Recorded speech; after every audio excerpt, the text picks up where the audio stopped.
Aloha, Monique. Mahalo for being here today to be on the Coup Project podcast.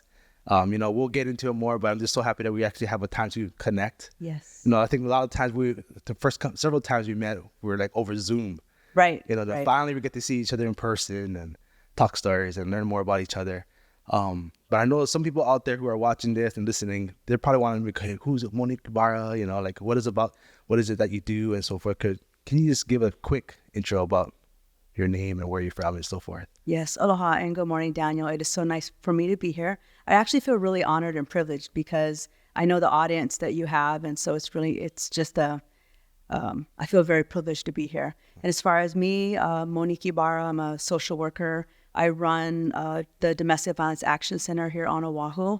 But new to Oahu, recently moved here from Maui, where I was on Maui since 1991 and in social services for about 23 years on Maui. Wow. And then what took you over to Maui? Were you originally from here? No, I actually, my ex-husband he and I were in the military together. Together. We were both in the Air Force. Oh, nice. So when we both got out of the Air Force, he was a Maui boy. So I just followed him over to Maui in 1991 and just stayed there. Kept raising our family and having another child as well. Awesome. And then, what got you into the social service direction? Oh, that's a great question. Because it takes a very special person to do, because it is a lot of work and you deal with a lot of things. Yes. So what kind of put you on that path towards social work? Because I got help in social services. So there came a time in my life when I needed help for some circumstances that I was going through, and it had to do with substance abuse, domestic violence, and it all came to a head in about the year 2000. And so I had to seek out services for myself, for safety, to get clean and sober, and also for my children as well. Yeah. And when I did that, I remember being in drug rehab, and my counselor said to me, "You should really consider becoming a substance abuse counselor." Wow. And I have always been one to want to help people. And so I was that kid in school that when there was the underdog or the one that nobody wanted to play with, I was the one that felt this deep sense of obligation to, and I get emotional, but I always wanted to be that one to be their friend. I kind of had that empathy for people like that. So I've always wanted to help others. Yeah. And when that counselor told me that day, it really stuck with me. I didn't become a substance abuse counselor, but I did get into social services to help others who have traumatic events in their lives or need help. Yeah. I really relate to that, because when you mentioned about the growing up and empathizing with the kids who feel left out, that just drew me back to my experiences as a kid. Like why I do what I do. I was that kid who was kind of pushed to the side. Okay. I had a learning disability. I had a hearing impairment, speech impediment. I couldn't really speak with people. And back then, they didn't have all the special programs for these kids, right? We just had to kind of figure it out on our own. So I was kind of looking at the kid who was slow, like slow in learning and so forth. So I was that kid who was pushed to the side. And then one of my best friends who came to me in kindergarten was the one who kind of pulled me in and kind of made a friend. So when you mentioned that, I was like, it really connected with me, because I was that kid who was being pushed to the side, for being different. And but it's so interesting how we both just kind of gravitate towards wanting to help other people. Yes. Because for yourself, like you got the service that you needed to get better, to help the family to be a better person and so forth. And for myself, like I had this lack of like self-esteem and confidence because of those issues and that I had to deal with growing up. And so that's where I do the Coup Project, to help people stand a bit taller, be a little more confident in themselves, know that they are strong, they are capable of doing things that they want to do. So it's just interesting how our paths just kind of go that way, right? It just leads us, our journeys leads us to a destination that we don't really fully expect. Right. And then, so in Maui, what kind of work have you done in Maui with the programs that you did out there? So at the time when I needed social services and I heard about potentially being able to help others. And it really touched my heart. Like I knew, like I had like a flame that was ignited, like, yes. Yeah. So I started going to college, and I had taken a couple classes before, and nothing really ever sank in, or I never really connected with the classes that I was taking. But I got into college, and I really just wanted to get involved as quickly as I could. Like this, seriously, a passion was ignited. And remember going to college, and one of my instructors had talked about the need for a human services club. Like, is that something that we could put together at the college campus? And so I did. And so I gathered different students and coordinated, and I started the Human Services Project. Wow. Or program, Human Services Club, on Maui. And so that's really how I was able to get into the human service sector as quickly as possible, by volunteering. So I remember doing a couple of projects for different social service providers. And then soon after that, getting involved in different agencies such as Child Welfare Services. And because I am a survivor of domestic violence, it was a natural pull for me to get involved with a domestic violence agency. And actually my first job working at a domestic violence agency was with the Domestic Violence Clearinghouse and Legal Hotline. Wow. That's DVAC today. That was the original name of DVAC. Oh. So I had worked on Maui doing that work for a few years. And then, and worked in some other agencies as well. So I'm really primarily working with domestic violence services. And most recently, before I came to Oahu, I was working in homeless services on Maui. Okay. And going back to the domestic violence, I was lucky to be invited to be one of the speakers, right, at the Men's March. Yes, that was great. And it was a big honor because, domestic violence is such a big issue within our community and our islands. And it's, some people look at it as like a women's issue, right? But it's a community issue. It's an island issue. It's a human race issue. Absolutely. And I think that is such an important thing that people need to understand, right? That there's just this stigma around domestic violence, or even talking about it, because it's supposed to be some kind of private thing, like, oh, we don't talk about this kind of stuff, right? Keep it private. And why do you think there's such a stigma around it, though?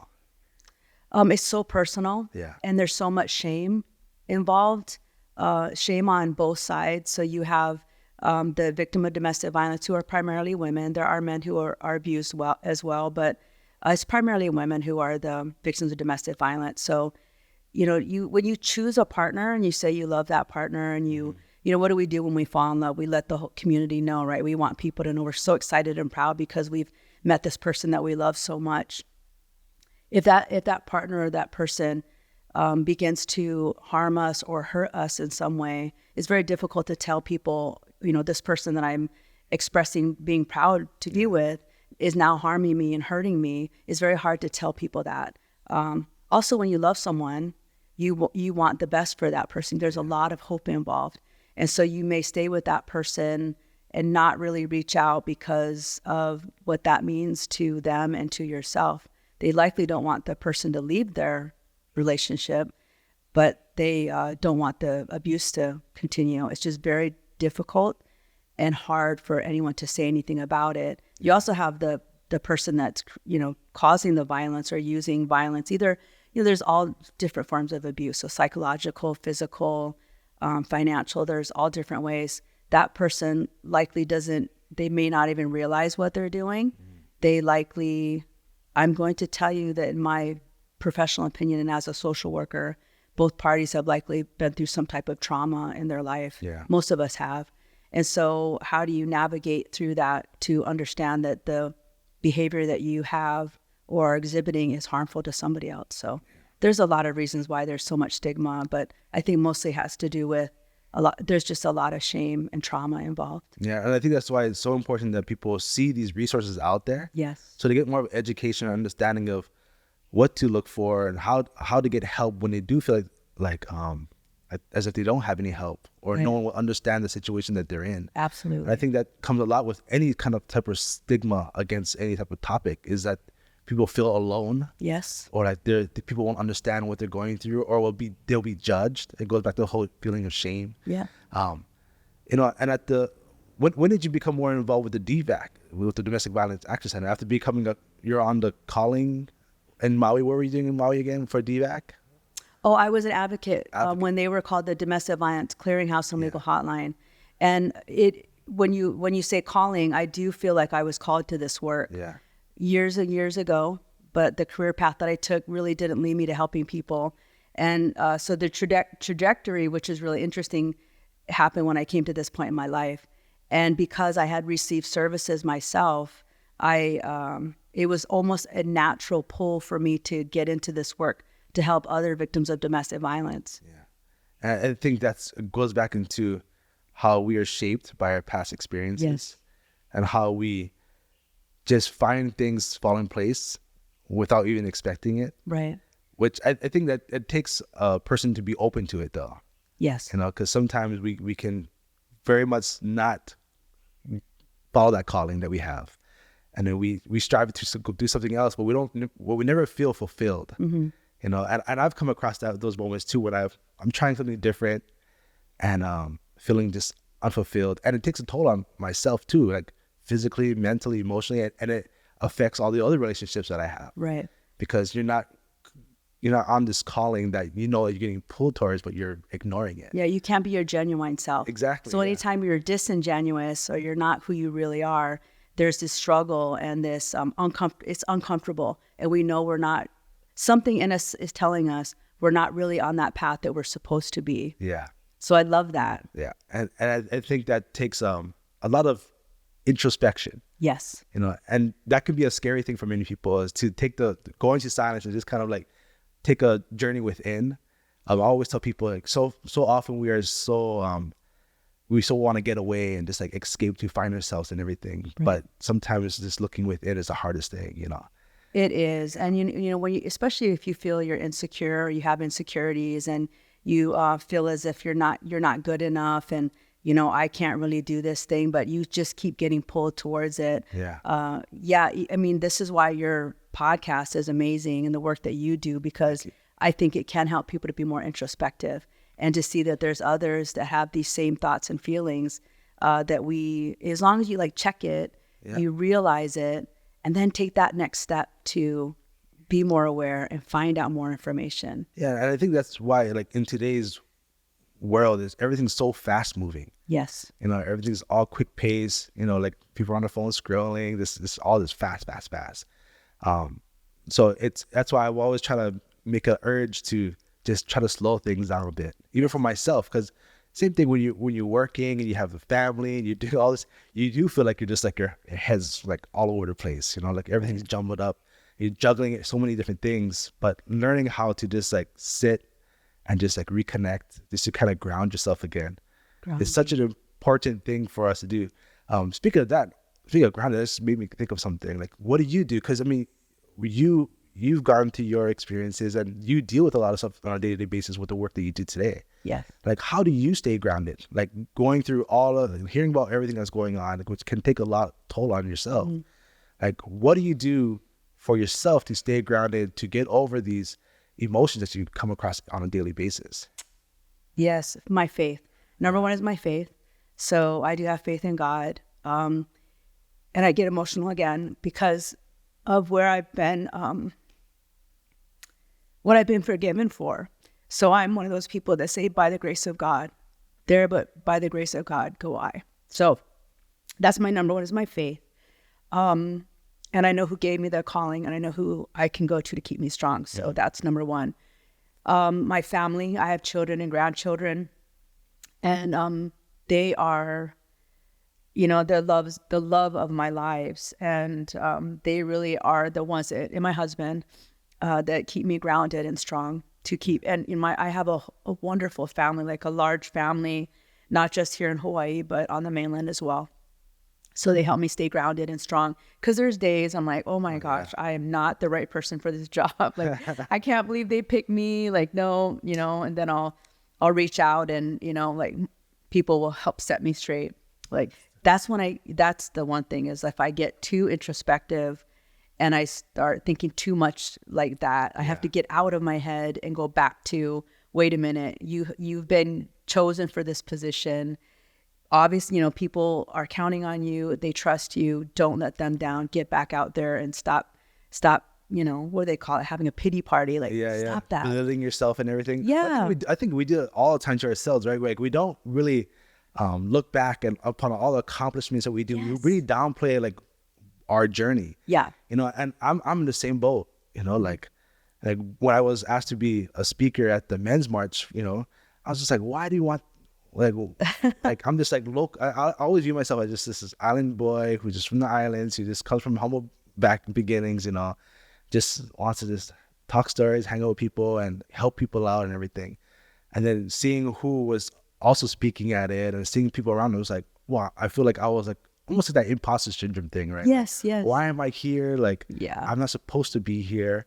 But then again, like you have to have that support system, right? Like I have my family, and then I get emotional too when you talk about family, because when you're working towards something that's kind of like an idea, there's many times when you want to quit because it's hard, and so it's having those moments of support is so important. Yes. And I think that's where people need to be focusing on too, is who are they hanging out with? Who are they surrounding themselves with?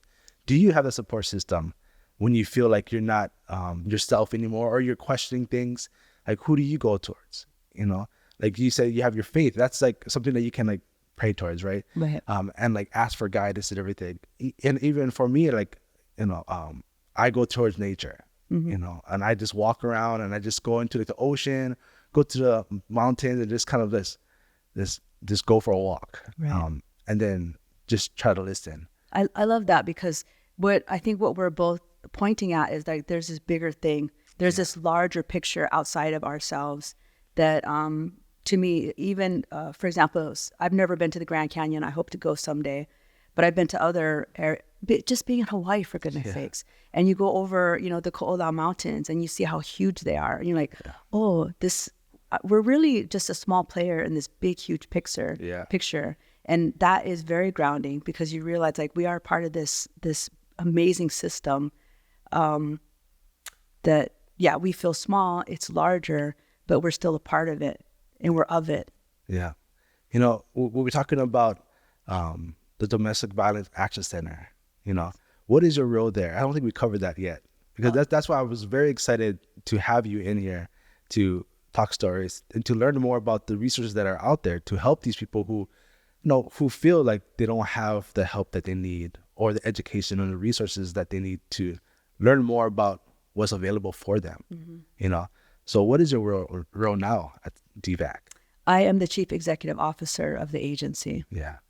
And how when you were given that opportunity to take on this role, like, how did that feel? Oh my gosh, amazing. I always feel so privileged and honored to be in any type of leadership position. I really take it seriously. It's to be a steward of the agency, to make sure that my primary job is to make sure that the mission of the agency is fulfilled, to stay on track, to make sure that in all aspects of what we're doing. But the other large responsibility that I take very seriously is the amount of assistance that we can help to our community, because you're right, there's so many people in need. I just I did a presentation to a community group and spoke of the fact that 1 in 4 women and 1 in 7 men will experience domestic violence in their lifetimes or at any given moment. So in that club, I said to the group, so that means amongst this group, there's likely 1 or 2 of us that have experienced domestic violence. And they were one of the gentlemen he said, I don't know, I've never heard of it. I don't know how that can be. I said, well, one is sitting right here, so I am a survivor. So you do have them in your midst. So it just shows the need. To me, the need in the community is very great, not likely, for sure, far greater than almost any of us actually know. So to have DVAC in the community and to have been a long-term agency who's really established in the community, it means a lot to make sure that the work is to make sure the assistance is offered to the community now and ongoing. Yeah. When I was first introduced to DVAC, that was my first time hearing about the Domestic Violence Action Center. Okay. Through Rex. And, he kind of shared a little bit insights about what it was about, and then I immediately just gravitated towards it because, again, when we talk about domestic violence, it's very much a community issue and an island issue, and unfortunately, from being a Native Hawaiian, much of the issues take within the Native Hawaiian community, and we see that on almost a weekly basis. We see it in the news, and we hear about it. And again, it's something that, for the work that I do, I'm always trying to figure out how can we build a better and help individuals become stronger, healthier, more grounded in themselves, so they can be better take care not only for themselves but also of their family and the communities. Yes, absolutely. So it always starts from the individual. So as the more I learned about the DVAC Center and what the services that you offer there, I was even more interested in seeing how in ways I can help out. So I was happy to accept the invitation to be out on the board. We're so happy to have you. Yeah, to just kind of learn, also just being more on the learning side too, and hearing what's going on and seeing what kind of ways that we can help better serve the community and help better serve the survivors of domestic violence. One thing that I do want you to share a little bit more, because I'm sure people are probably wondering, okay, well, what exactly does the Access Center do now? Can you just kind of share some of the programs and services that you do? The Domestic Violence Action Center, primarily we have legal services for victims of domestic violence. So we'll offer paternity services, which could be a legal case for individuals who have children but they're not married. We also have divorce case assistance as well. We have restraining order assistance with our attorneys and our advocates. So primarily we're a legal service agency to work in that aspect. But we have many other programs. We have advocacy, we have support groups. We work with the immigrant population who are also dealing with domestic violence. We have a teen awareness program as well. How fantastic is that? Yeah. If we can help teens to know what domestic violence is and to help them not get involved in or to perpetrate violence, what a wonderful thing to have not only work with them if they're in a domestic violence relationship, but also how can we train and offer services for prevention as well. Yeah. So many services that we offer at DVAC.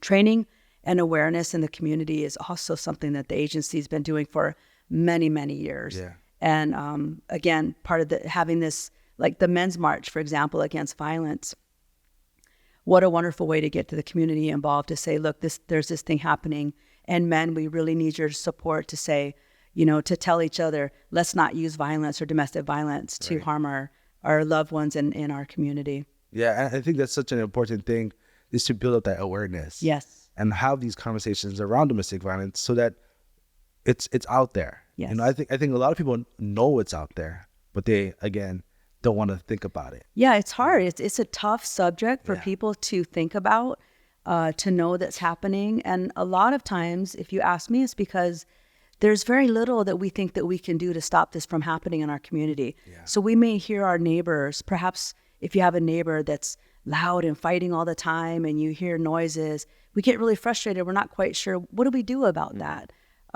So it makes sense to me that many people may not know what we do, but that we all know that it's out there and it's happening in our community. Yeah. I think that's why I want to really get you on the podcast, because this is just one way that people can start to become more interested in learning more about this, or if someone's listening right now and they are going through something that they feel that they are having domestic violence, maybe it gives them a little more resource, or maybe a little nudge to be like, hey, these are the resources that are available to you. Yes. I think a lot of times when I work with organizations, that's one thing I'm learning, is that organizations do so many great work, but there's a part of the community that doesn't know about it, or don't know how to access it.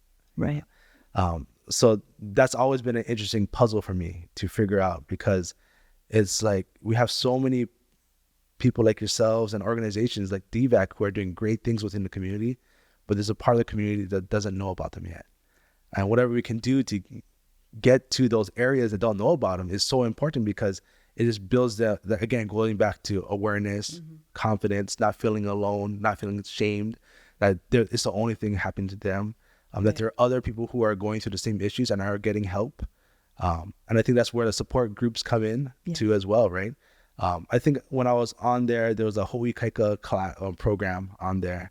where it talked about there's a support system, women coming together to just talk about their experiences and get that support so they don't feel alone. Yes. And I think that's one of the most important things when you're dealing with any issue is that you're never alone in whatever issue you're dealing with. But the best thing to do is to get help. Yes. And you brought up a really important point. When we talk about having immigrant services, we also have culturally specific programs, because who better to understand what somebody might be going through than someone that's actually in that same culture.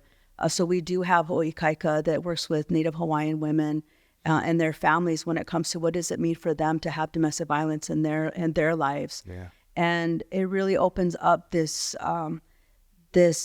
group and this dynamic for them so that they can speak freely and safely with each other without fear of feeling shame or judged, because they know best what's in their culture and in their community and how to help heal and move forward together. Yeah. So I'm glad you brought that up. And it goes back to one of my favorite quotes I came across, and it's about you create an environment for people so they can express what they're afraid to express. Yes. Yes. Because I think that's a lot of times when we go to different environments, we don't feel like we can genuinely be ourselves, or we have to be guarded, put up the walls and everything. But when we are in a space where we feel like we are accepted and we feel more comfortable and we feel more grounded, it's easier for us to express things that we are afraid to express. Right. And I think it's so important that we create those environments for people, because it's unique for everybody. Right? It's not going to be in one place. It could be all these different pods everywhere, but each individual is going to find their own environment where they feel the most comfortable, which will help them probably grow their environment so they can be, maybe they're in like a little small pod first where they feel more connected, but as they build more tools and get more grounded within themselves and more self-aware, that pod grows bigger and bigger. Right, and they can reach out to their community members as well who might be dealing with domestic violence as well. So it spreads that awareness even more for the entire community, which is really what we would hope for. Yeah, and it goes. I always think about when I was had my own gym back in Kailua before we had to close, but it was one of those places where I was very big on allowing people to have space so they could create space within. So I always didn't want it to feel crowded in there. Nice. I was very much like, if it was like too many people, I'd be like, okay, I got to figure out something else, because I felt a little more crowded. And plus maybe it was a more personal thing because I don't like to be in crowds as well. Mm-hmm. But it was just because I always felt like when you create space within a space, it allows a person to feel more space within. Absolutely. And they kind of feel a little bit larger. They feel like they can take up more space.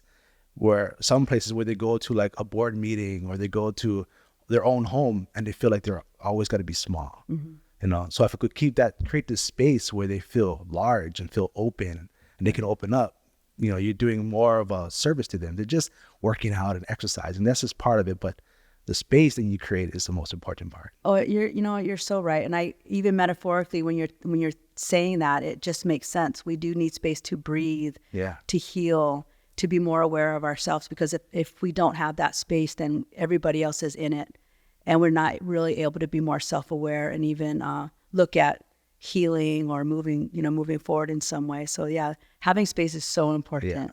Yeah, and even like when you're in your own car, sometimes when I have like the days going crazy and the kids are just like on that level of like craziness, and I just need to like breathe. Sometimes just having that moment in the car from driving to school and back home makes a world of a difference. Mm-hmm. Just to have that own space. Yes.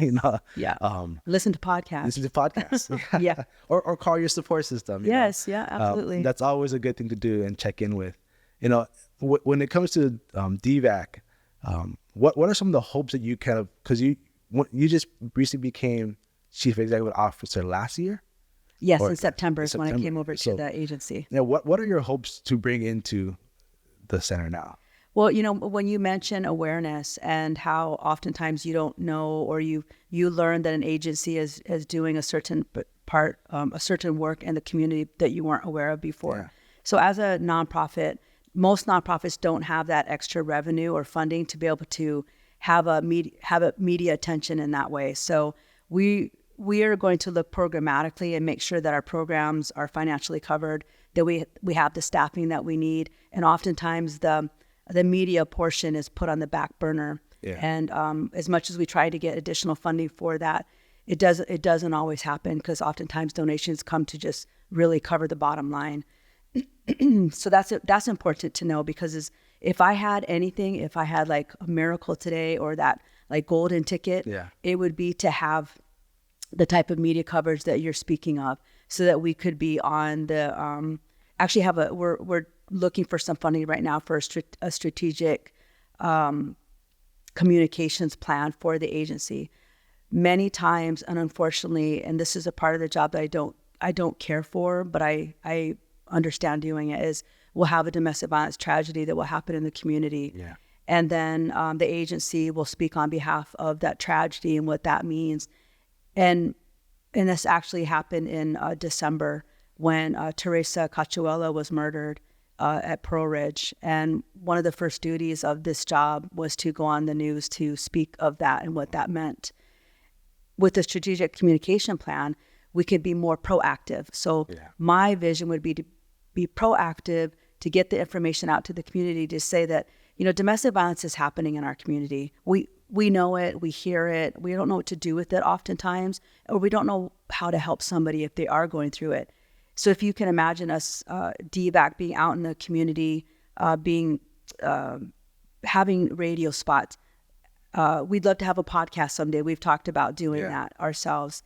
If we could be more proactive in that aspect, I think it would make a big difference in our community to say, I know DVAC. I heard them on the news, or I heard them. They have this great commercial that they play.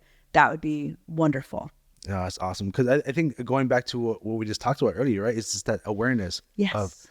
And I have learned that a lot of nonprofits, they don't have that much media funds to put themselves out there into the public. They really have to kind of go like a grassroots approach. Yes. And like do it themselves and try to figure out ways to do it and build more awareness, such as the Men's March Against Violence. Yes.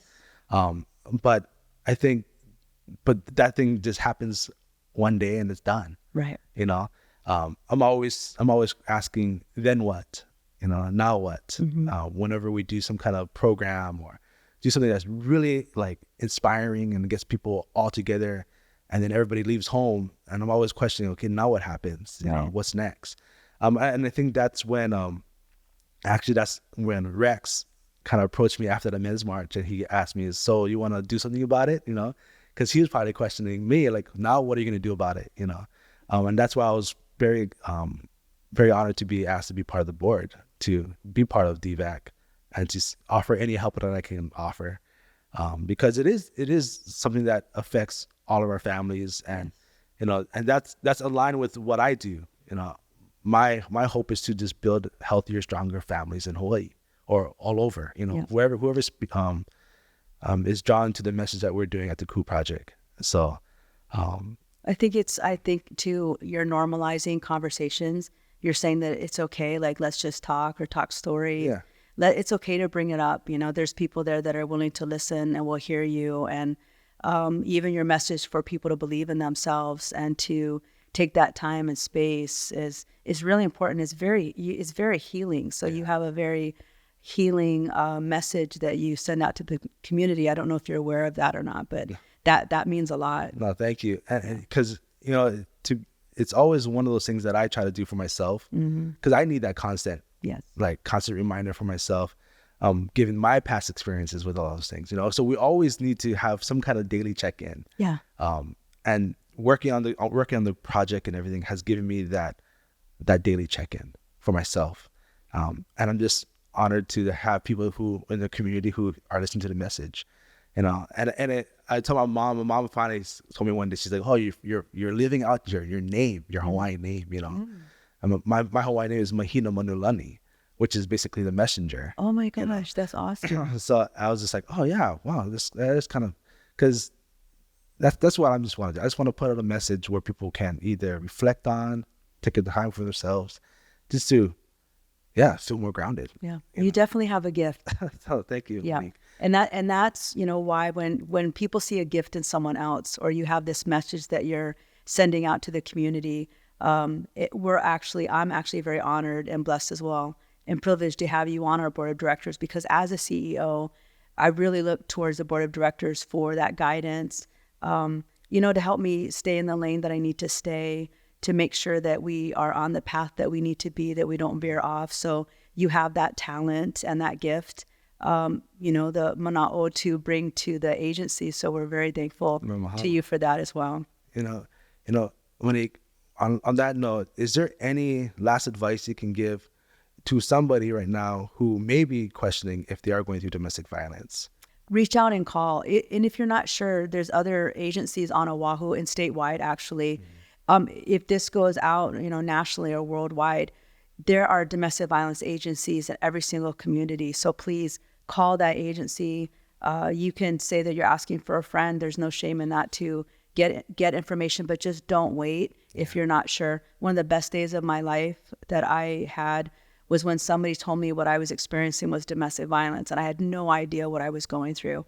And so when they named it, it was just inspiring and really opened up a world for me to realize that what I was going through was, I was not alone. There was a name to it. There's actually other people that have experienced it. And there's many, many people that want to help and that are willing to reach out and to offer information and services to you. So just don't hold back. Make that phone call. Mahalo for that. And I want to just say mahalo for all the work that you do. It's very important work that everyone, as yourself and everyone at the organization, does as well.